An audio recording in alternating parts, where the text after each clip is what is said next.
ये दूसरा video episode भी है साथ साथ में। और ये आपका दूसरा प्रयास भी है स्टार्ट करने का ना। ये हाँ। लाइन आप पहले भी बोल चुके थे, रिकॉर्डिंग नहीं होती। यहाँ बहुत सारी गुप्त चीज़ें जो है होती रहती हैं। निखिल भाई 280 संतुष्ट हैं इस परफॉर्मेंस से? मैं थोड़ा शर्मिंदा भी हूँ इस परफॉर्मेंस के बाद। बांग्लादेश को लेट डाउन किसने किया? इंडिया ने जीतना था वो तो मैंने उम्मीद की थी, लेकिन बांग्लादेश इस तरह से निपट जाएगी ये शायद किसी ने उम्मीद नहीं की। बट एक पिन पॉइंटेड सवाल अगर मैं करूं निखिल भाई कि 144 फॉर 6 और वहां से आप ऐसा क्या हो जाता है कि आप विकेट नहीं ले पाते? ये मैं ना ए ना बी, आपने दो ऑप्शन दिए, ऑप्शन सी मैं चुनूंगा। आप कितने भी ग्रेट है ना, आप देखिए, आप कुमार सानू भी है ना, सीधा नहीं खाना खाएंगे ना, थोड़ा पहले रियाज करेंगे सुबह उठ के, है कि नहीं? जिस बेचारे को गेम टाइम मिलना चाहिए था उसको भी आपने डिक्लेयर करके मौका नहीं दिया।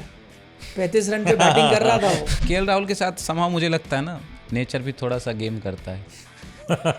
जो बड़े खिलाड़ी हैं जैसे विराट हो गए, रोहित, उनका कुछ कोटा होना चाहिए डीआरएस का। सबसे ज्यादा डिसअपॉइंटेड विराट ही रोहित ही थे। रोहित थे, हाँ। यार क्या 10 साल बाद देखोगे ना ये टेस्ट मैच आपको ऋषभ पंत के कमबैक के लिए ही कि अगर हार्दिक पांड्या आ रहे हैं वापस टेस्ट क्रिकेट में तो वो अश्विन को फायदा कर सकता है। विराट में क्या प्रॉब्लम आ रही है, कहाँ दिक्कत है उनको? आप ये मत सोचो कि मैंने आरसीबी को आईपीएल भी जिताना है। इस वक्त वर्ल्ड क्रिकेट के बेस्ट विकेट कीपर बैटर है, गूढ़ ज्ञान के धनी। 580 टेस्ट लगे। ये जो कहीं ना कहीं थोड़ी चीटिंग भी तो है, मतलब थोड़ा अनफेयर है। चीटिंग थोड़ा ज्यादा भारी लफ्ज हो गया। कानपुर में ब्लैक कुछ बच रहा है। पूरी इंडियन टीम ने तकिए पे ऑटोग्राफ करके उनके लिए पूरा लिख के भेजा था कि हमारी तरफ से आपको नींद आती ना तो हमारी तरफ से ये लीजिए तकिए। सप्रेम भेंट। हाँ हाँ।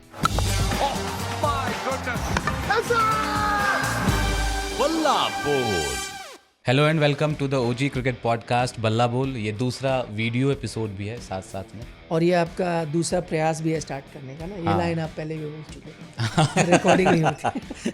यहाँ बहुत सारी गुप्त चीजें जो है होती रहती है। दो तो ठीक है, बॉलीवुड में तो कई एक्टर हैं 50-50 55 टेक। हमारे साथ ही अभी हुआ था। हाँ, पीछे पूरा एपिसोड ही रीटेक हुआ था हमारा।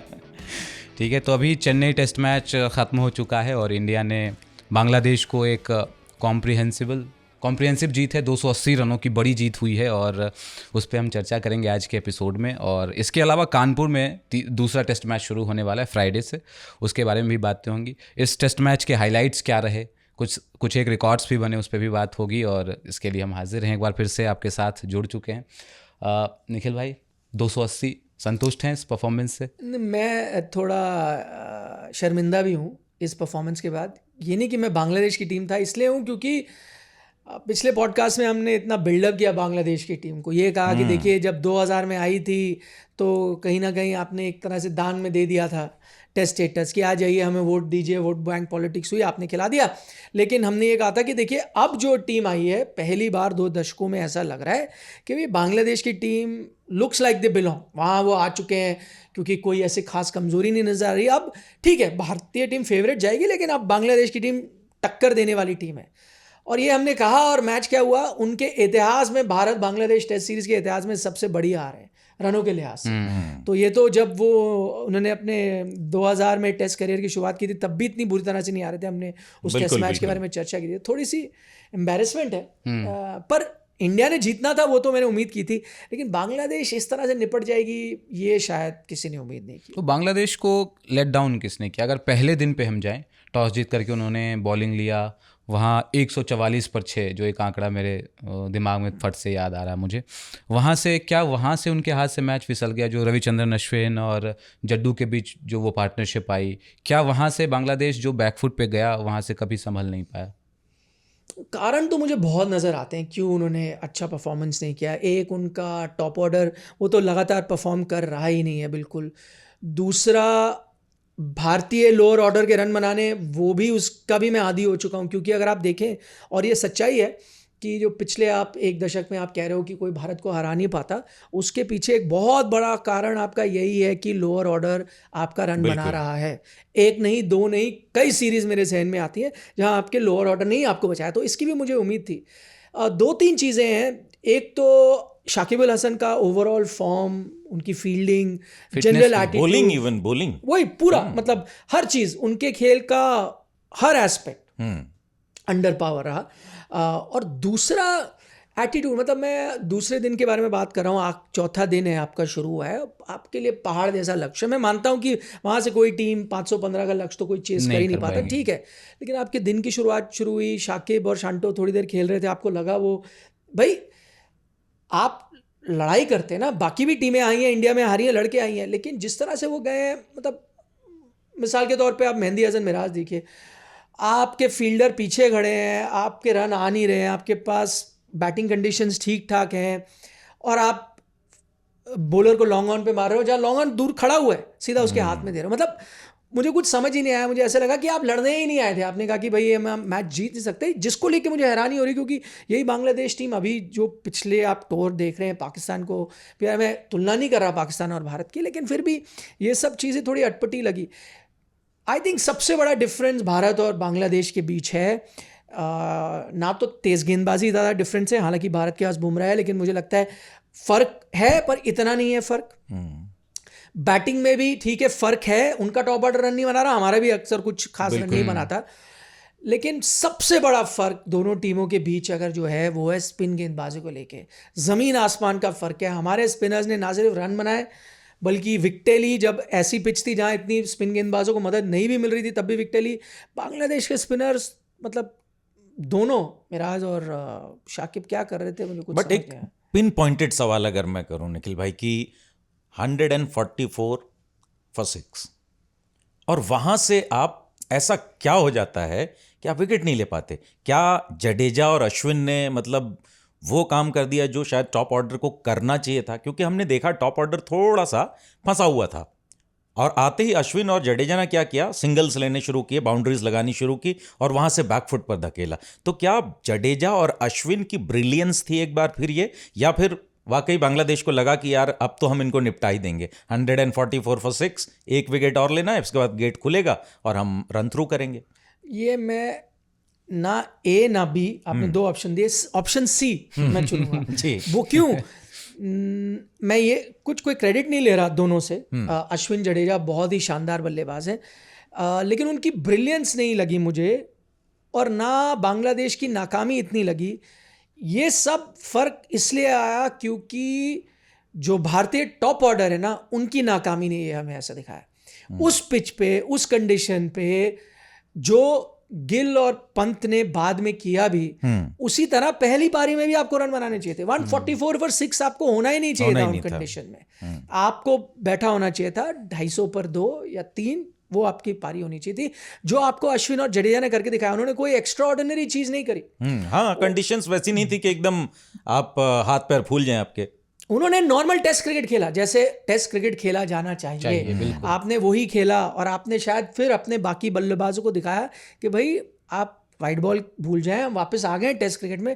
टेस्ट क्रिकेट में ऐसे खेला जाता है, 7वीं स्टंप पे जो बॉल जा रही है उसको छोड़ा जाता है, शोल्डरिंग आर्म करी जाती है। हम ये अभ्यास करके आए हैं, लेकिन हमारे कई बल्लेबाज नहीं गए थे दुलीप ट्रॉफी खेलने, क्योंकि उन्हें लगा था हमने स्विच ऑन कर देंगे, हम जाएंगे, रेड बॉल दिखेगी। जो दो नहीं गए थे वही फेल रहे हैं। बिल्कुल, नाम ले लीजिए। मैं वही कह रहा हूँ, विराट और रोहित शर्मा मतलब ग्रेट बैट्समैन, बट मैं आपको भी बता, आप कितने भी ग्रेट है ना, आप देखिए, आप कुमार सानू भी है ना, सीधा नहीं खाना खाएंगे ना, थोड़ा पहले रियाज करेंगे सुबह उठ के, है कि नहीं, और गर्म पानी के साथ गार्गल करेंगे, गरारे करेंगे, फिर आप वार्म अप होंगे, फिर आप करेंगे। इनको लगा कि हमने नेट प्रैक्टिस कर ली, लाल बॉल नेट में दिख गई, हमने वो खेला, आ गया, वो कभी हो ही नहीं सकता। नेट प्रैक्टिस कभी मैच सिचुएशन क्यों नहीं कर सकती? वही मैं, ना मैच सिचुएशन आएगी, ना वो प्रेशर आएगा आपके जहन में, ना आप फील्ड को देख रहे हो, ना आपने जो गलती करी उसको भी आप रिग्रेट कर रहे हो, क्योंकि आपने तो खेलना ही है 1 घंटा। राइट। छठी बॉल को अगर मैंने खेल भी दिया, ड्राइव कर भी दिया, या तो ड्राइव लग जाएगी या एज भी चली जाएगी, तो क्या फ़र्क पड़ेगा, मैं फिर खेलूंगा। तो वही चीज़ थी। मैं उम्मीद करूंगा कि कुछ, अब देखिए दोनों को, आपने जिनके नाम लिए, दोनों को मैच टाइम भी नहीं मिला है ज़्यादा। बिल्कुल, हाँ, बिल्कुल नहीं मिला। मतलब अच्छा, एक चीज़, हाँ, मतलब दूसरी इनिंग्स में जब इंडिया ने डिक्लेयर नहीं किया, सॉरी मतलब फॉलो ऑन नहीं दिया, तो मुझे बड़ी खुशी हुई। मुझे लगा कि चलो कम से कम गेम टाइम मिलेगा हमारे बल्लेबाजों को, रोहित और विराट को स्पेशली। बट जो ऑडिशन था उसमें वो दोनों ही फेल हुए। गेम टाइम नहीं मिला, अब आप दूसरे टेस्ट मैच के लिए जाएंगे, वहाँ पे फिर आप नेट प्रैक्टिस करके जाएंगे। गेम टाइम, और गेम टाइम को आप, वही मैंने कहा, कितनी भी आप नेट में अभ्यास करो, आप रेप्लिकेट नहीं कर सकते। जिस बेचारे को गेम टाइम मिलना चाहिए था, उसको भी आपने डिक्लेयर करके मौका नहीं दिया। 35 रन पे बैटिंग कर रहा था वो। अरे उसने सोचा, देखिए क्योंकि अभी क्या होगा, अगर अब इंडियन टीम अच्छा कर रही, जीत रही है, कोई सब कुछ बल्ले बल्ले, कोई कुछ नहीं बोलेगा। इंडियन टीम हारेगी, अगर बैटिंग नहीं रन बनाएगी, सबसे पहली विकेट किसकी गिरेगी? रोहित शर्मा की गिरेगी? नहीं। विराट कोहली गिरेगी? नहीं। केएल राहुल की गिरेगी। सबसे पहले केएल राहुल बाहर जाएगा। तो आप दोनों को गेम टाइम नहीं मिला, ठीक है, उस बेचारे को दे देते गेम टाइम, क्योंकि उसको अगर वो मना देता 60-70, और देखिए दूसरी बात, आपके पास टाइम की कोई चिंता ही नहीं थी। बिल्कुल बिल्कुल, मतलब आपके पास इतना समय बाकी था। और मैं गेम टाइम के लिहाज से ये भी नहीं कह रहा, बल्कि राहुल तेज खेला सेकंड पारी, हाँ सेकंड पारी में, वहाँ अगर 60-70 रन लग जाते, और वक्त था, टेस्ट मैच में इतना सारा टाइम बचा हुआ था, एग्जैक्टली कोई इशू नहीं था देने में वहाँ पे टाइम उनको। बट केएल राहुल के साथ समहाउ मुझे लगता है ना, नेचर भी थोड़ा सा गेम करता है। खुद भी वो अपनी गेम करते हैं। हालांकि फर्स्ट इनिंग में क्या केएल राहुल के साथ क्या हो गया था, शॉर्ट लेग पे पकड़े गए। हाँ, सॉफ्ट डिसमिसल। शुभमन गिल का भी सॉफ्ट ही था पहली पारी में अगर देखें तो, लेकिन कैपिटलाइज बहुत बढ़िया। विराट कोहली, यस, वो जो फिश करते हैं जाकर के, मछलियां पकड़ने जाते हैं कवर ड्राइव खेलने के चक्कर में, वो तो वीगन है। जो उनका विकेट था शुभमन का, मुझे लगता है कि बांग्लादेश ने होमवर्क अच्छा किया था उनके लिए। दुलीप ट्रॉफी में भी वैसे ही आउट हुए थे। पर वो गेंद छूनी नहीं चाहिए। वही, मतलब जो इन्होंने छुआ, जो विराट ने छुआ, वो यार वो टेस्ट मैचेस में कौन छूता है भाई? शुभमन वाली भी, हाँ वही कह रहे हैं ना, दोनों कौन छूता है इस तरह की बॉलें। लेकिन विराट कोहली, मतलब सेकेंड इनिंग में हमने देखा, फर्स्ट इनिंग की हमने बात कर ली, थोड़ा सा वो रहा, सोशल मीडिया पे उसके चर्चे हुए कि डीआरएस लेना चाहिए था, पता नहीं, मतलब विराट कोहली। एक इसमें सवाल ये निखिल भाई कि Virat Kohli, we all know कि कितना कॉन्फिडेंट खिलाड़ी है, कितना बड़ा प्लेयर है, और उनको पता होता है, एक स्टेप आगे रहते हैं। उस विराट कोहली को ये नहीं पता चला कि मेरे बैट का एज लगा है। बिल्कुल, ये क्या उनके ऐसा तब होता है जब आप खुद कॉन्फिडेंस में नहीं होते। उसमें दो चीज़ें हैं। एक, आप सही कह रहे हो, मतलब मैं कई बल्लेबाजों से बात की है, जितना क्रिकेट हमने भी खेला है, मैं अक्सर लोगों को कहता हूँ कि अगर कितना ही फाइन है जना, अगर मैं बैटिंग कर रहा हूँ, मेरे एज मुझे 100% पता चलेगा। बस मैं उम्मीद करता हूँ अंपायर को ना पता चला हो, लेकिन एज आपको पता है, चाहे कितना ही पतला हो। तो और विराट कोहली जो इतना इस लेवल का खेले और इतना ज़्यादा क्रिकेट खेले, दो चीज़ें इसमें मुझे लगती है। एक, हो सकता है क्योंकि आपकी इंस्टिंक्ट ऐसी हैं, आपको पता लगता है, शायद हर इंसान की ना हो, क्योंकि विराट के साथ ऐसा हुआ था 2019 वर्ल्ड कप में, मुझे याद आता है, उनका एक सिमिलर ऐसा सिचुएशन हुई थी, कॉट बिहाइंड हुए थे और नहीं उनका एज लगा था और उनको पता ही नहीं चला, उन्होंने रिव्यू ही नहीं किया था और वो चले गए थे।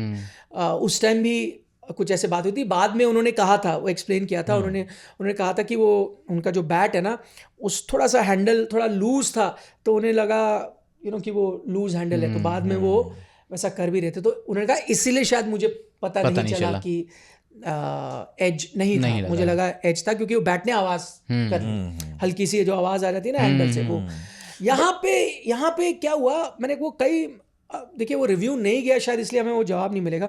मुझे ऐसा लगा कि जिस वक्त उनको एज था, उसी वक्त बैट भी शायद जमीन के बहुत पास था। हाँ, अगर वो लग रहा था नहीं लग रहा था, वो कहना बहुत मुश्किल है।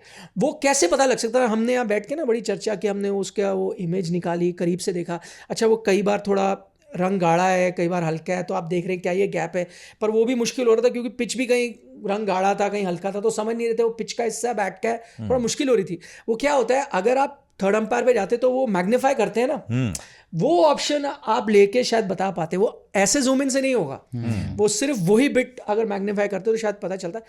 शायद उनको लगा हो कि मेरा बैट जो है जमीन पे उस वक्त नहीं। और एक ऐसी सिचुएशन में एक बात बताइए आप कि टेस्ट मैच का पहला दिन है, आपने 2 विकेट जल्दी ऑलरेडी गंवा दिए हैं, आप विराट कोहली हैं। नहीं, ये दूसरी पारी की बात है ना, दूसरी पारी में ऐसा हुआ। अच्छा, ये दूसरी पारी में, दूसरी पारी जो भी है। तो अब अगर आप विराट कोहली हैं, आपको इतना तो अधिकार है कि आप एक रिव्यू लें, अगर आप डाउट है कि आपको जमीन पे भी लगा है या at the same time bat लगा है, जमीन लगा है, आपको एक रिव्यू तो लेना चाहिए। नहीं, कई बार उनकी आलोचना हुई है कि बहुत जल्दी रिव्यू ले लेते हैं। हम तो टॉप ऑर्डर का मान के चलते हैं कि इन टॉप ऑर्डर वालों की मजे हैं, जब देखो इनको तो चांस मिलता है, नीचे वालों को बेचारे के रिव्यू नहीं बचते। अच्छा, टेस्ट मैच में तो 3 रिव्यू आप ले सकते थे, लेकिन आपने शायद देखा, उन्होंने पूछा शुभमन से पूछा पहले पूछा कि भाई गेंद सीधी जा रही थी, जो शुभमन ने कहा हाँ, तो उस लिहाज में शायद उनको वही कंफ्यूजन थी कि आउट है। तो जब शुभमन ने कह दिया कि नहीं आउट है आप, उन्हें वो जब लगा ही नहीं एज है, हालांकि शुभमन ने वहां पूछा कि अगर बैट तो नहीं है, हाँ मतलब बैट तो नहीं है, तो विराट ने कहा नहीं बैट नहीं, तो कहा बैट नहीं है फिर तो सीधी लग रही है, और वो लग भी रही थी, बिल्कुल सीधी मतलब थी। अगर बैट नहीं था तो हाँ। सीधी लग रही। तो शुभमन ने तो वही काम किया। अब बैट का तो आपको बताना पड़ेगा, बिल्कुल। वो बैट तो अंपायर को नहीं पता चला, तो शुभमन गिल को कैसे पता चलता? वैसे जो बड़े खिलाड़ी हैं जैसे विराट हो गए, रोहित, उनका कुछ कोटा होना चाहिए डीआरएस का। सबसे ज्यादा डिसअपॉइंटेड विराट ही रोहित ही थे। रोहित ही थे, हाँ। यार क्या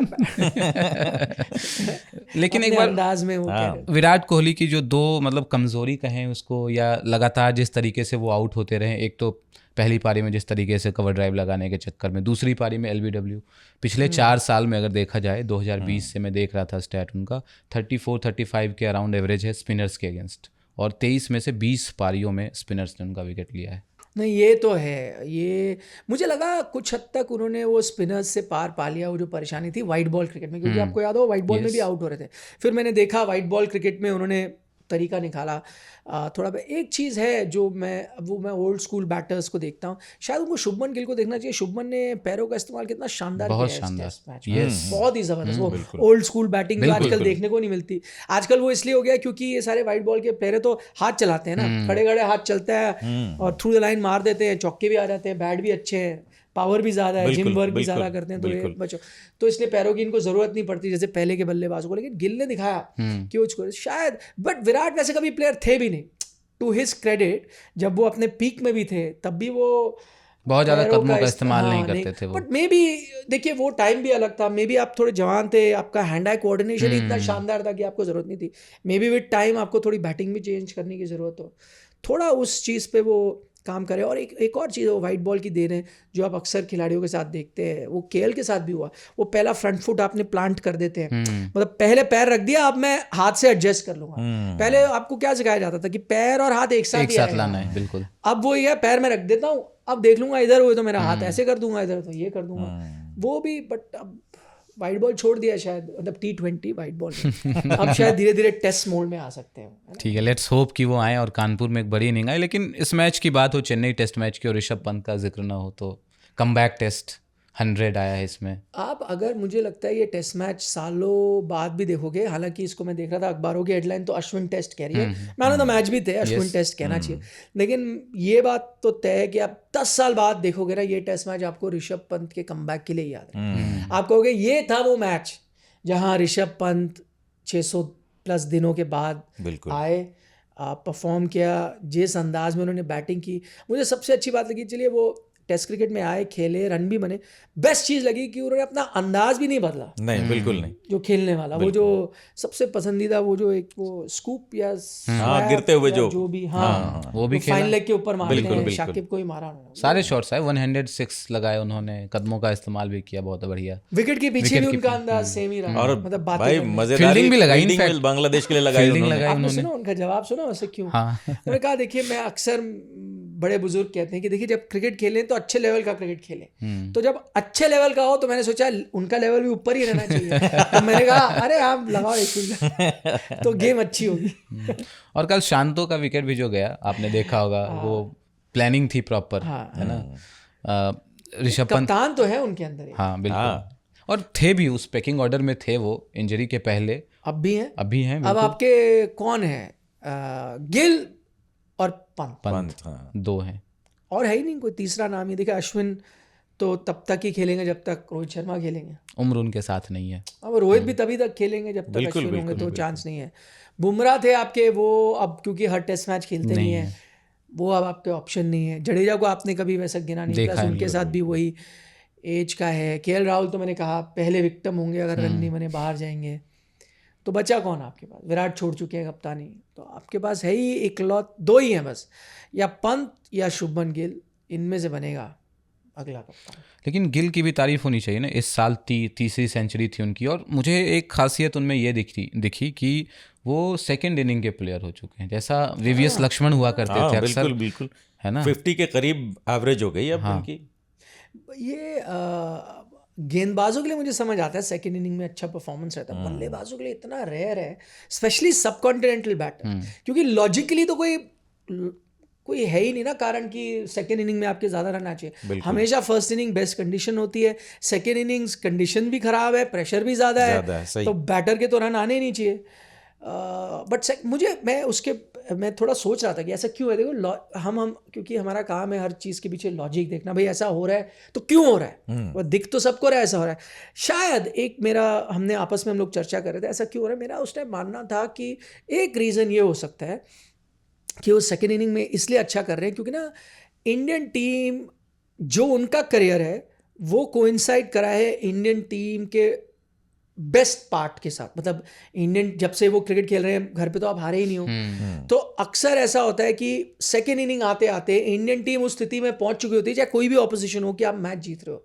ऐसा बहुत कम हुआ है कि सेकेंड इनिंग जब आप बैटिंग कर रहे हो प्रेशर हो। फर्स्ट इनिंग में है क्योंकि मैच 0-0 से शुरू हो रहा है और आपको पता नहीं कहाँ जाएगा टेस्ट मैच, और हो सकता है आप एक टेस्ट हार के भी आए हो उसी टीम से, तो फर्स्ट इनिंग में आप दबाव में हो, आप हार जाते हो। जब तक आपकी सेकेंड इनिंग आती है आपको पता है कि टीम तो अच्छी स्थिति में है, अब मेरा रन आए तो बोनस है, नहीं भी आए अगर मैं आउट हो भी गया तो मैं टीम को इतना बड़ा नुकसान नहीं दे रहा हूँ, मेरी टीम सेट है, आपके गेंदबाजों ने काम कर दिया है, लोअर ऑर्डर बैटिंग ने कर दिया, टॉप ऑर्डर बोल ही नहीं रहा हूँ मैं, किसी ने काम करके आपको सेट करते हैं। कुछ ऐसा ही शायद यही एक रीज़न हो सकता है, लेस प्रेशर से खेलते हैं वो सेकेंड इनिंग में, क्योंकि इंडिया की पोजीशन बहुत अच्छी होती है। और क्या है, सेकेंड इनिंग्स शमी है, मुझे पता है। हाँ, वो सेकेंड इनिंग में बॉलिंग करते हैं, बॉलिंग करते हैं, उनका तो समझ भी आता है ना, क्योंकि कंडीशन उनको हेल्प करती है। वो रिवर्स स्विंग से सारी विकेटें लेते हैं, और जब खराब हो रहा है, सरफेस रफ हो रहा है, तो रिवर्स तो बेटर ही होता जाता है। शमी की बात चली तो आकाशदीप की भी बात होनी चाहिए। भाई लोग कह रहे हैं निखिल भाई कि ये तो शमी के कदम को फॉलो कर रहे हैं। बिल्कुल। वो हम कुछ समय पहले बात कर रहे थे ना, वो जो डुप्लीकेट्स आते हैं फिल्मों के, है ना, हमने अक्षय कुमार के डुप्लीकेट, ये सिर्फ उसकी तरह गेंदबाजी नहीं करते हैं, बिल्कुल वैसे दिखते हैं। मतलब बालों का भी वही है, पीछे से देखो तो पुराने बाल, अब तो बाल आ गए ना। हाँ, अब तो आ गए, तो पहले नहीं थे वो वाले, और ये पुराने शमी और ये सेम, और सीम पोजीशन भी उसी तरीके का, क्या शानदार, एकदम same run up, same action, same ball का सीम होना, टप्पे के बाद अंदर आना, डंडे बजाना, डंडे बिल्कुल एकदम, और बैक टू बैक विकेट लेना, यस, एक ओवर में, हाँ यस, हर चीज से। पहले हम लोग मुकेश को कह थोड़ा रहे देख रहे थे कि शायद ये शमी की तरफ जाएंगे, उसकी तरह बॉलर बन रहे हैं, बट मुकेश को तो उन्होंने बहुत पीछे धकेल दिया भाई। और एक फर्क था, मुकेश थोड़ा हवा में भी हिलाते हैं बॉल को, उनकी स्ट्रेंथ वो है। आकाशदीप शमी की तरह उतने स्विंग नहीं है, सीम मतलब टप्पे के बाद जो मूव करेगी ना, मतलब सीम पे गिरी फिर जो मूव करेगी वैसे सीधी आए, वो आकाशदीप और शमी में है, बिल्कुल सेम लगते हैं। थोड़ी कम गेंदबाजी नहीं कर रही क्या, brother from the same mother, ऐसे ही लगता। थोड़ी कम बॉलिंग नहीं थी आकाशदीप को। हाँ नहीं, पर बाद में आपके स्पिनर्स भी आ गए। एक समय मुझे लगा कि आप स्पिनर्स को कम गेंदबाजी दे रहे हो। याद है जब वो चौथे दिन की शुरुआत हुई, वो इतनी कंफर्टेबल नजर आ रहे थे शाकिब और शांटो, मैं तभी सोच रहा था भाई अश्विन कहाँ है, जडेजा कहाँ है, आप उनको गेंदबाजी नहीं दे रहे। पर जो मिलनी थी फर्स्ट इनिंग में मिलनी थी, और टफ भी है। देखिए वो जो पैकिंग ऑर्डर है उस पर तीसरे नंबर पे आते हैं। हाँ, ये बात तो है, होता है। मतलब स्पिनर्स को भी हमने देखा है, कुलदीप या फिर आपके अक्षर को भी तीसरे स्पिनर को कम बॉलिंग मिलती है। यस, अब अश्विन जडेजा है तो अश्विन पे थोड़ा आ जाते हैं। 500 अश्विन, ये कल दिन भी उन्हीं का था ना, कह रहे थे रविवार है कल, रविचंद्रन अश्विन, वाह वाह वाह। तो 522 विकेट हो गए, कर्टनी वॉल्श को पीछे छोड़ दिया उन्होंने। और अब एक सवाल जो है सारे हमारे क्रिकेट के फैंस जो हैं वो भी उनके मन में है कि क्या अश्विन जो है अब अनिल कुंबले को पीछे छोड़ सकते हैं? हम लोग इस पे बात भी कर रहे थे कि क्या वो कुंबले को पीछे छोड़ सकते हैं। गणित आपको देखनी पड़ेगी। अगर वो 38 साल के हैं, 40 तक खेलेंगे, 40 तक खेलेंगे तो आप लगा ले 10-20 टेस्ट मैच, लगभग 20 टेस्ट मैच आपको मिलेंगे। आपको चाहिए 100, यानी 5 विकेट। अब 100 से कम हो गए, हाँ मतलब 97-98 तो करीब, 5 पर टेस्ट मैच आपको विकेटें चाहिए। ठीक है, अभी अगर मैं कहूँ 5 पर टेस्ट मैच आप लोग कहेंगे हो जाएगा,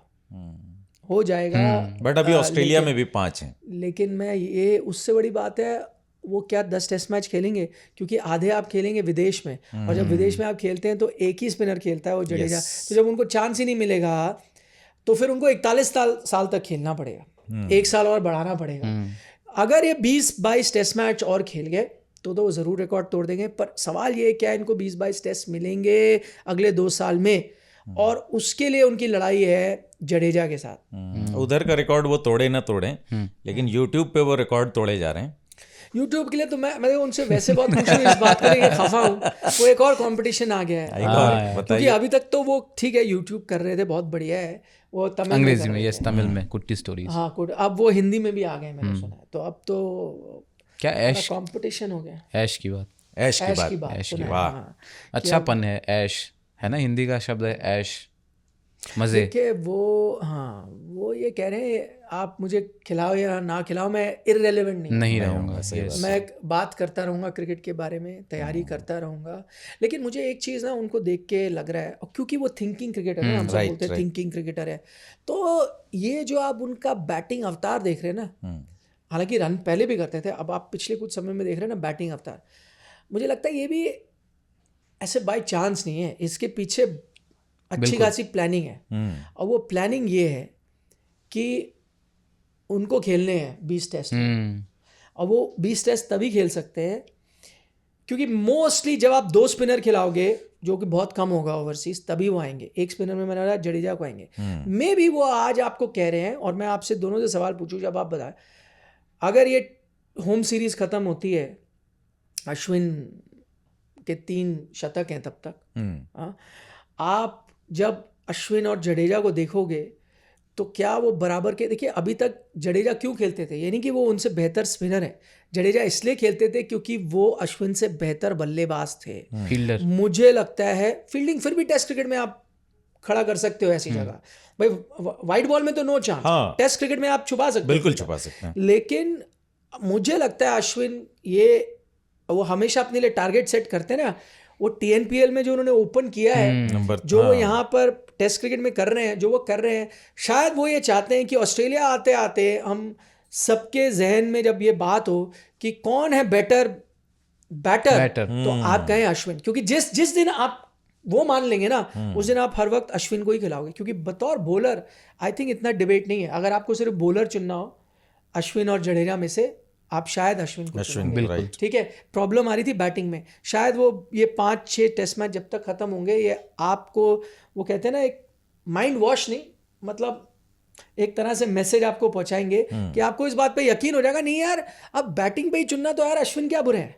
हाँ, बराबर के, अब बॉलर तो वो बेहतर है जडेजा से, तो उनको खिला लेते हैं। तो वो शायद 20 टेस्ट मैच हो जाए, क्योंकि हो सकता है अगर आप एक स्पिनर खिलाएं तो वही ना हो अश्विन। दूसरा उनको एक फायदा हो सकता है, वो ये कि अगर हार्दिक पांड्या आ रहे हैं वापस टेस्ट क्रिकेट में, तो वो अश्विन को फायदा कर सकता है। वो इसलिए क्योंकि वो आपके ऑलराउंडर हो जाएंगे, 3 तेज गेंदबाज तो आप खिलाएंगे, ओवरसीज बात कर रहा हूँ।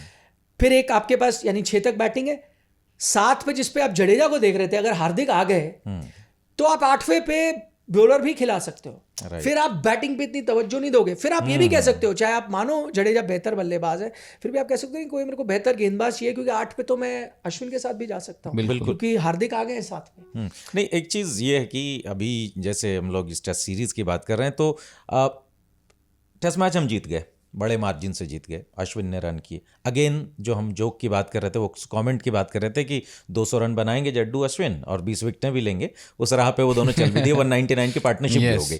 बट डू यू थिंक कि मतलब हमने इस टेस्ट मैच में बैटिंग वाइज कुछ इंप्रूव किया? क्योंकि जो रन आए दूसरी पारी में आए, और दूसरी पारी के रन जैसा आपने खुद कहा कि इतने इंपॉर्टेंट नहीं है, क्योंकि उस वक्त कोई प्रेशर नहीं था। फर्स्ट इनिंग्स में रन्स नहीं आए हैं। नहीं, अगर मतलब बैटिंग में तो आपने इतना खास इम्प्रूव किया नहीं। अगर आप इंग्लैंड की सीरीज़ भी देखो, तब भी आपको जो बचा रहे थे आपके युवा बल्लेबाज ही हैं, जिन्होंने काफ़ी हद तक आपको बचाया, चाहे वो यशस्वी हों, शुभमन गिल हों, बाद में सरफराज आया, उन्होंने रन बना दिए। तो आपके जो दिग्गज खिलाड़ी हैं, अभी तक वैसा परफॉर्मेंस ओवरऑल आपको नहीं मिल रहा, तो उस लिहाज से नहीं, सिर्फ बैटिंग में पॉजिटिव। शुभमन ने मुझे कुछ नया बताया नहीं, वो आउटस्टैंडिंग फॉर्म में थे इंग्लैंड में भी, है ना, 56-57 शायद उनकी उस सीरीज की एवरेज थी, वो उन्होंने फॉर्म जारी रखा।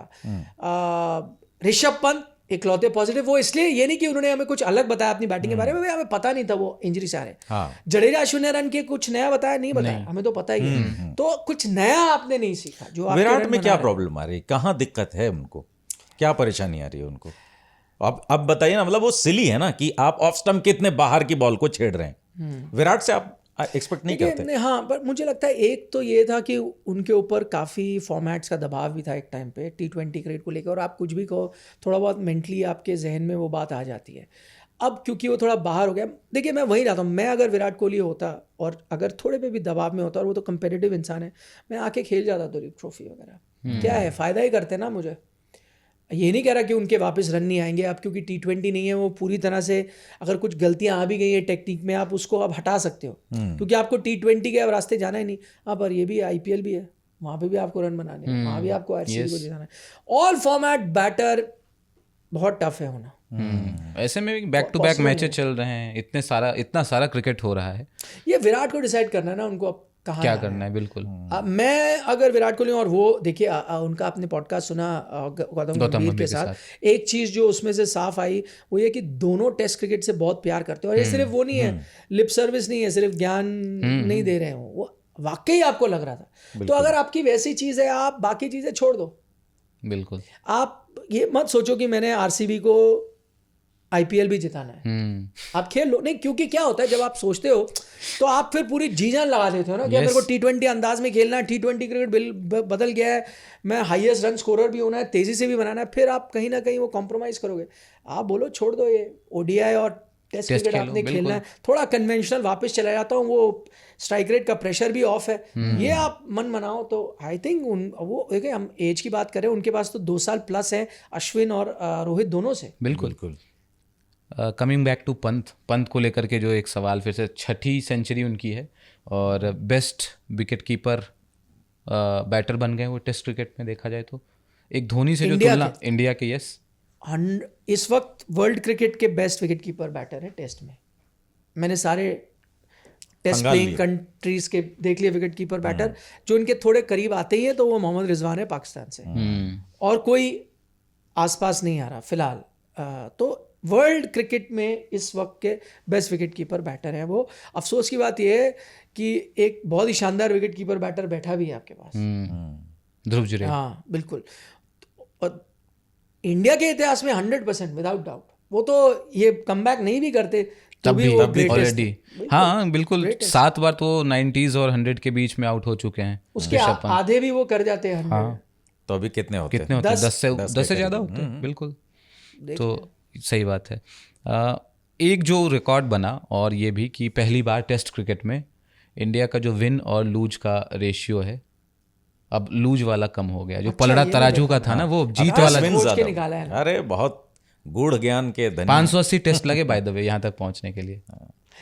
देखिए, ये इन्होंने जो पुरानी टीमें हैं, आपका जो उनका बोझ है उसको हल्का किया है कुछ हद तक। देखिए, तब आप नए नए आए थे, शुरू में हारते ही थे, विदेश जाके आप हारते ही थे, सीरीज़ ड्रॉ करना, मतलब मुझे याद आता है जब आप 71 में ओवरसीज़ जो सीरीज़ जीते थे, तो मैं सारे वो पुराने आर्टिकल्स वगैरह पढ़ता हूँ, तस्वीरें भी देखी कि टेस्ट टीम वापस आई सीरीज़ जीत के, तो ओपन टॉप बस परेड जैसे अभी हुई तब हुई थी 71 टीम। तो वही आपको बताता है कि भाई आप जीतते ही नहीं थे सीरीज़। अब तो आम बात होगी, अब तो आप ऐसे बैठ रहे हो कि बॉर्डर गावस्कर अगर हार गए ना तो देख लेना है ना, आगे ही वैसी स्थिति। तो मुझे हैरानी नहीं होती कि ये रिकॉर्ड की इन्होंने बराबरी की है। देर आए दुरुस्त है, लेकिन जो बेचारा बोझ पुराना था उसको धीरे धीरे करके आपने हल्का किया है। कुछ हद तक गांगुली की टीम से शुरुआत हुई, बिल्कुल, फिर धोनी, फिर कुंबले, इनफैक्ट कुंबले भी थे थोड़ी, कुंबले के टाइम भी, राहुल द्रविड़ भी थे, इन test match cricket Rahul Dravid की कप्तानी में आप बड़े इंपॉर्टेंट सीरीज जीते, इंग्लैंड वेस्ट इंडीज, और तब वाली वेस्ट इंडीज, ब्रायन लारा वाली West Indies, right, South Africa में हम जीतते रह गए थे। हाँ, फिर विराट कोहली ने काफी हद तक उसको आगे लेके गए, अब रोहित शर्मा लेके जा रहे हैं। 2014 के बाद से 58 टेस्ट मैच हमने जीते हैं और सिर्फ 28 हारे हैं। ओह वाह, best test team in the world तो है। और अभी गोल्डन पीरियड टेस्ट क्रिकेट, इसीलिए WTC फाइनल में एक नाम तो लिख ही लेते हैं वो, भारत। हाँ, भारत तो जाएगा ही जाएगा, बाकी देख लें आपको किसको आना है। अच्छा, मतलब अपने ऊपर के बल्लेबाज रन नहीं कर रहे कितने सालों से, इसके बाद भी इंडिया को इंडिया में हराना नामुमकिन है। सोच लो, जिस दिन रन करने लग गए फिर उस दिन क्या होगा। हाँ, सही बात है। दूसरे टेस्ट मैच की थोड़ी चर्चा कर लेते हैं। सेम स्क्वाड रखा गया है, कोई परिवर्तन नहीं। आपको उम्मीद थी कि कोई बदलाव हो? मुझे थी उम्मीद, मुझे लगा था जसप्रीत बुमराह को रेस्ट करा देंगे। अब अगर आपने उन्होंने नहीं कराया तो इसका मतलब टेस्ट खेल रहे हैं, वरना कोई मतलब ही नहीं है आप उनको कानपुर लेके जा रहे हैं ना, उनको तो आप छुट्टी दे देते हैं। राइट। अनलेस आप कह रहे हैं कि नहीं भाई टीम, क्योंकि देखिए किसी को छुट्टी नहीं मिल रही, जैसे ऑफिस में होता है ना, किसी को छुट्टी नहीं मिल रही, ठीक है तुम आ जाना, काम मत करना लेकिन आ जाना, है ना। तो वैसा हो सकता है कि भाई आप टीम के साथ रहो, खेलो ना, तो वो अलग बात है। बट मेरे अच्छी बात है आप खिला रहे हो उनको, अगर उनको लग रहा है कि मैं टेस्ट खेल सकता हूँ, इनफ गैप है और मैं रिकवर कर सकता हूँ, तो वो और तो क्या आपके बदलाव होते हैं। क्या same team playing 11 same unless मैंने जैसे आपको कहा वो कोई आप किसको आप टेस्ट मैच जीत गए हो, वो भी इतने बड़े मार्जिन से जीते हो, क्या है आगे जाके मुझे एक मतलब अगर आप जीत भी रहे हो, देखिए जब तक आप जीत रहे हो कोई चेंज तो होगा नहीं, अगर माने ऐसे ही चल रहा है। एक चीज़ इंडियन टीम सोच सकती है, अभी नहीं शायद न्यूजीलैंड वाली सीरीज में, आप पंत को 1-2 मैच में रेस्ट करवा दो, जुरेल को खिला, हाँ जुरेल को बैकअप, उससे 2 चीज़ें हो जाएंगी, एक पंत को थोड़ा रेस्ट भी मिलेगा, वो भी आपके ऑल फॉर्मेट प्लेयर हैं, ठीक है, वो तो है ही आपके फर्स्ट चॉइस।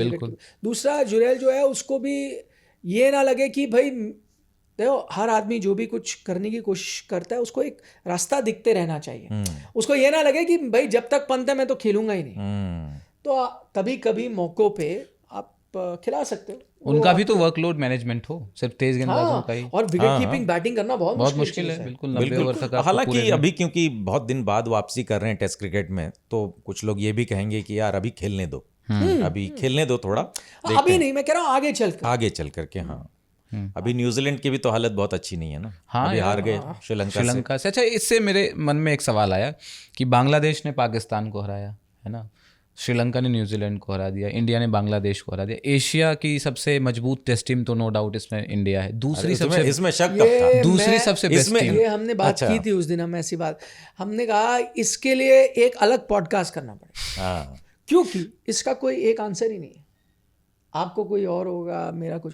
देखिए वाइट बॉल क्रिकेट का आसान है एशिया की दूसरी बेस्ट टीम चुनना, जो इस वक्त शायद अफगानिस्तान है। हाँ यस बिल्कुल है भाई, बिल्कुल वाइट बॉल में, लेकिन रेड बॉल में टाइम लगेगा, डिबेट होगा, लंबा डिबेट। थोड़ा बेचारे ऑडिशन देने वाले थे, अभी एक टेस्ट मैच खेलते थोड़ा दुनिया को पता तो चलता अफगानिस्तान क्या है टेस्ट क्रिकेट में, वही नहीं मिला मौका। बट यस वाइट बॉल में तो भाई साउथ अफ्रीका को 2-1 से हराना, हाँ ये बहुत बड़ी second best team in Asia white ball में अभी फिलहाल, अभी की बात कर रहा हूँ, 2 साल पहले नहीं, 3 साल पहले नहीं, अफगानिस्तान है, बिल्कुल है वाइट बॉल। लेकिन रेड बॉल में डिबेट है, बहुत बड़ा डिबेट होगा, है ना। कोई कहे श्रीलंका, कोई हो सकता है कहे पाकिस्तान, कोई कहे बांग्लादेश। हाँ अभी तो बहुत मुश्किल है कहना, मुश्किल है, बहुत ही मुश्किल डिबेट। आपके इसलिए एक और पॉडकास्ट बल्ला बोला कभी करेंगे, इस पे चर्चा करेंगे कभी, है ना। एशिया की सेकंड बेस्ट टीम कौन सी, ठीक है। कानपुर में क्या उसी तरह की पिच एक्सपेक्ट करें जैसा चेन्नई में हमें देखने को मिला था? देखिए कानपुर में तो बुरा हाल था पिचेस का कुछ समय पहले तक, लेकिन फिर थोड़ा मतलब इम्प्रूवमेंट हुई है, जो आपने रिले किया तो पिच उससे बेहतर हो गई है। आई थिंक जो एक डिक्टैट जो गया है वो ये है कि गुड पिच बनानी है आपने, फ्लैट पिच बनानी है, तो अब इतना टाइम भी आपको मिला है। मेरे ख्याल से अभी यूपी जो लीग हुई थी उसमें कुछ मैचेस खेले गए थे, ठीक ठाक थे, रन बने भी हैं वहाँ, तो फ्लैट पिच। देखिए मैंने एक चीज़ और नोटिस की, और ये टेस्ट मैच शायद इसका बहुत बड़ा गवाह है, कि इंडिया में आप कैसी भी पिच बना सकते हो जैसा आप चाहो। मतलब इंडिया चेन्नई में नहीं तो आपको मैं बोलता इस तरह की पिच थी जहाँ पहले दिन फास्ट बॉलर्स विकेटें ले रहे हैं, डरा रहे हैं। आप कहते नहीं इंग्लैंड वाली कंडीशन लग रही थी, आप कहते नहीं मैं तो आईपीएल देख रहा हूँ पिछले 10 साल से 1 साल भी नहीं नजर आई। वो क्यों नहीं नजर आई? क्योंकि MS धोनी वैसी पिच बनाते थे जैसे उनकी टीम को सूट करती थी। बिल्कुल। तो इसका मतलब आप चेन्नई में भी वो पिच बना सकते हो। आप इंडिया में हर जगह उसमें क्या है, देखिए चेन्नई में या कोई भी इंडियन जगह में अगर आप घास छोड़ दो, उसको लगातार वाटर करो, 2 दिन पहले तक भी करो, तो आप अच्छी खासी, और घास को पूरी तरह से मत काटो, आप अच्छी खासी पिच बना सकते हो। 2 या 3 दिन तक करे, हाँ 5 दिन तक नहीं करेगी साउथ अफ्रीका की तरह, 2-3 दिन आपको फास्ट बॉलर को हेल्प करेगी, फिर अच्छी हो जाएगी बैटिंग के लिए, फिर स्पिन बॉलर्स को हेल्प करेगी, वही पिच आपको चाहिए। पर आप वैसे बनाते नहीं थे, आप 1 हफ्ता पहले ही पानी डालना बंद कर देते थे, सूखा कर देते थे पिच को, एकदम ड्राई करते थे ताकि वो ब्रेक करने लग जाए। वो उससे मुझे याद आता है, अभी गौतम गंभीर ने कहा था ना जब ये सीरीज शुरू हुई पिच के बारे में, उनसे पूछा गया भाई आप किस तरह की पिच है, उन्होंने बोला आप हमेशा इंडिया की पिच के बारे में क्यों कहते हो, 2.5 दिन में ख़त्म हो जाता, तो क्या साउथ अफ्रीका में 2.5 दिन में ख़त्म होता है तो आप कुछ नहीं कहते? बात सही है, लेकिन साउथ अफ्रीका में भाई अगर केप टाउन में इंडिया भी आएगी तो वैसी ही पिच होगी, ऑस्ट्रेलिया भी आएगी तो वैसी पिच होगी, बांग्लादेश भी आएगी तो केप टाउन में वैसी ही पिच होगी, या जोहानिसबर्ग में वैसी। इंडिया में चेन्नई में अगर इंग्लैंड आएगी तो हम काली सॉइल पे 1 हफ्ते पहले से पानी नहीं देंगे और वो गड्ढा बनाएंगे जो 2.5 दिन में खत्म होगा, तो वो इंग्लैंड के लिए है। अब आप बांग्लादेश आए, नहीं नहीं ये पिच नहीं, हम लाल मिट्टी वाली पिच लेंगे, उसको पानी भी देंगे, उसमें घास भी छोड़ेंगे, फिर हो गए। तो ये यहाँ पे परेशानी है। बाकी हर देश में पर्थ ही रहेगा, चाहे पाकिस्तान खेले, बांग्लादेश खेले, इंडिया खेले, कोई भी खेले। साउथ अफ्रीका भी आएगी तो पर्थ वैसा ही रहेगा। तो एक चीज जो जैसे बाहर के पिचेस का आपने जिक्र किया, क्या इंडिया में ऐसा करना चाहिए? क्योंकि देखिए एक मैदान की, एक पिच की ना एक रेपुटेशन बन जाती है कि भाई चेन्नई खेल रहे हैं, जैसे अब सबके जहन में था कि भाई चेन्नई में थोड़ी धूल उड़ेगी, स्पिन मददगार होगी। कानपुर जो है बैटिंग के लिए फेमस रही है पिच, रोड है ना, रोड एकदम पाटा। तो ये जो कहीं ना कहीं थोड़ी चीटिंग भी तो है, मतलब थोड़ा अनफेयर है, चीटिंग थोड़ा ज़्यादा भारी लफ्ज हो गया। मैं कह रहा हूँ कि चले, मैं इस बात को फिर भी मान लेता हूँ कि होम टीम है, होम एडवांटेज मिलना चाहिए, ठीक है, लेकिन फिर आपको एक कंसिस्टेंसी, जैसे आपने कहा हर जगह का एक नेचर है, बिल्कुल, आप उसके लिहाज से बनाओ। उसमें तो आपको होम एडवांटेज वैसे ही मिल रहा है ना, बिल्कुल मिल रहा है, क्योंकि कानपुर की जो पिच है उसके आप आदी हैं, चेन्नई की पिच है आप आदी हैं, अपना ज़्यादातर क्रिकेट आप खेलते हैं तो आप उसमें एडवांटेज, पर आप उसमें भी जब और साइंस डाल देते हैं कि मैं उसको भी इस तरह से बनाऊंगा कि कौन सी टीम आ रही है, उसके हिसाब से उसकी स्ट्रेंथ क्या है, वीकनेस क्या है, तो ये सब चिरफाड़ पहले हो जाती है। वो और कहीं, मैं वही आपको, ऑस्ट्रेलिया में आप पर्थ में खेलोगे तो पर्थ की ही पिच मिलेगी। वो ये थोड़ी कहते हैं कि डेल स्टेन और मोने मोकल आ गए तो पर्थ को मैं बना दो, इसको फ्लैट रावलपिंडी की पिच बना दो, नहीं होता, वो वैसे ही होती है। कानपुर में जो पिच होगी वो भी क्या लाल मिट्टी की? मुझे पता नहीं, आई थिंक ब्लैक सॉइल होती है वैसे, है ब्लैक सॉइल बच रहा है कानपुर में, ब्लैक कुछ बच रहा है केपी, ये आपका बड़ा सवाल है। लेकिन आजकल तो क्या है ना, देखिए ब्लैक, वो पहले तो आप लोकल सॉइल यूज़ करते थे, अब तो आप सॉइल मंगा लेते हो, जैसे चेन्नई में आप रेड ब्लैक दोनों रखते हो, आजकल हर जगह, अहमदाबाद में भी दोनों आपने रखी हुई हैं, तो हो सकता है। बट मेरे ख्याल से अब आपको स्पोर्टिंग ट्रैक मिलेगा, अच्छी पिच इस सीरीज में तो मिलेगा, मतलब इस टेस्ट मैच में, बाकी अभी न्यूजीलैंड वाले में भी ओवरऑल मिलना चाहिए, क्योंकि इंग्लैंड सीरीज में मुझे लगा था आपको एहसास हो गया था कि यार नहीं बस बहुत हो गया। हाँ, अब वो जो हम बना रहे हैं उससे हमारा ही नुकसान हो रहा है, आपके बैटर से स्पिन खेली नहीं जा रही, रन बन नहीं रहे, अब ऐसी पिचे बनाती जाओगे तो आपके बड़े नुकसान है। क्यों आप ऐसा करो, कॉन्फिडेंस दे दो ना, आपके दोनों बैटर्स के रन नहीं आ रहे तो आप अच्छी पिच बनाओ यार, सीरीज तो आप हार नहीं सकते, कुछ रन ही बन जाएंगे। लेकिन इतनी स्पोर्टिंग पिच बनाने के बाद भी 3 दिन तक तो लग रहा था कि अभी चलेगा टेस्ट मैच, है ना, चौथे दिन ऐसे ब्लिंक ऑफ आई, वो निकल गया, पलक झपकते मैच। वो तो होना ही था ना केशव, वो तो होना ही था, क्योंकि चौथे दिन वो ये कि 4 विकेट पहले दिन गंवाए आपने, ये दोनों जमे हुए थे, 1 घंटा खेल गए ना, तभी आपको लगा कि यार थोड़ा खींच सकता है, बट उन्हें भी पता ही था कि अब इसमें बचा ही क्या है, कुछ खास नहीं। कुछ कानपुर के किस्से कुछ आपको याद है कानपुर में टेस्ट मैच के या कुछ मैच के? कानपुर की तो मेरी बचपन की याद है, मेरा ननिहाल है वहाँ, तो सारे बचपन, हाँ वहीं घूमा फिरा। लेकिन मैच की मुझे याद आता है, वो एक famous India south Africa series थी, जिसमें इंडियन टीम के बारे में उनके कोच थे ना, आरसीबी के भी कोच थे, साउथ अफ्रीका के कोच, गैरी क्रिस्टन? नहीं, आरसीबी के कोच थे, नाम मेरा भी जहन से चला गया, रे जेनिंग्स शायद, रे जेनिंग्स। तो वो साउथ अफ्रीका के कोच थे, तो उन्होंने कहा था कि यार इंडियन टीम इतनी बोरिंग है, मतलब मैं तो इंटरव्यू में कहा था मैं तो तकिया लेके जाता हूँ वहाँ जाके सो जाता हूँ, क्योंकि इस तरह की क्रिकेट खेलते हैं।